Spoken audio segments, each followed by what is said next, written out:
Puji Tuhan, sekali lagi kita bertemu baru. Lalu aku dekamai kita nyambung ke cerita bab Kudus, bab pemungkal bagi 18. Ianya berkenaan ke pengada Ishak di semaya. Ke ayat ti keterubah, Tuhan ngayan ke diri ngaga Abraham, bak kayu kudus memberi. Jadi sekali lebuh maya panas bisa, Abraham duduk bak mua langkau kain dia. Ayat ti kedua, lebuh ya malik, ya lalu medak lelaki 3 ekor berdiri nak jauh haria. Serta ya medak sidak ya lalu belandak hari mua langkau. Mansang ngagai sidak. Ya lalu bersugang ngeremik ke tanah. Ayat ketiga, kok ya, Tuan, aku minta kasih ke kita. Aku minta kita niki ke rumah aku. Anang seminak mansa ajak. Aku tu anamriak kita. Ayat keempat. Awak ke aku ngambil air kena masuk kaki kita. Lalu kita tahu nanti di baruh pun kayu tu dulu. Ayat kelima. Aku dekat ngambil pemakai ke kita. Kena nungkat tulang kita awak ke kita kering. Nampung pejalai kita baru. Kita udah datai dari rumah aku. Nyalai aku mela kita. Kok sidak nyaut? Barang kok nuan meh. Ayat ke-6. Abraham berguai-guai pulai ke langkau. Lalu berjakuk engkau Sarah. Jampat. Baik sepasu tepung gandum.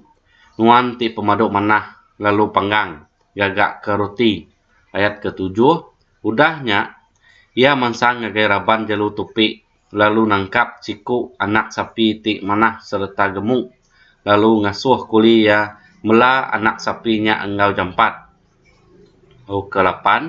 Dia mai pekuk tusu masam. Tusu mata engkau daging.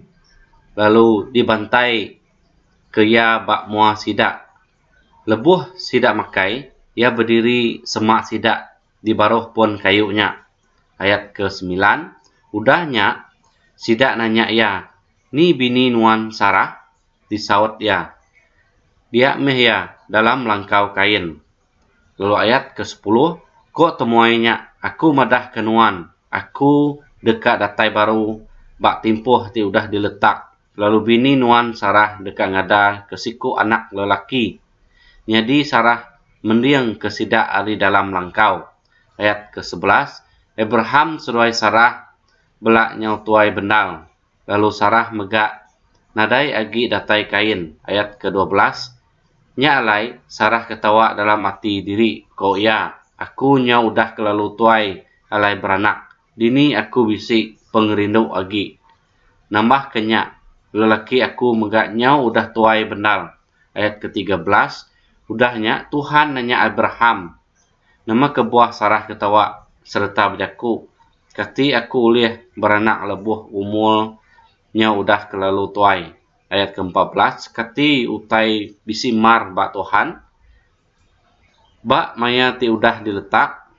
9 bulan dagi aku dekat datai ngagai nuan. Lalu Sarah dekat ngada ke siku anak lelaki. Ayat ke-15. Laban Sarah takut. Nyalai ia ngumbai diri nadai ketawa. Kok ya? Nadai aku ketawa. Tang tajap ya Tuhan madah ke ya amat fisik ketawa.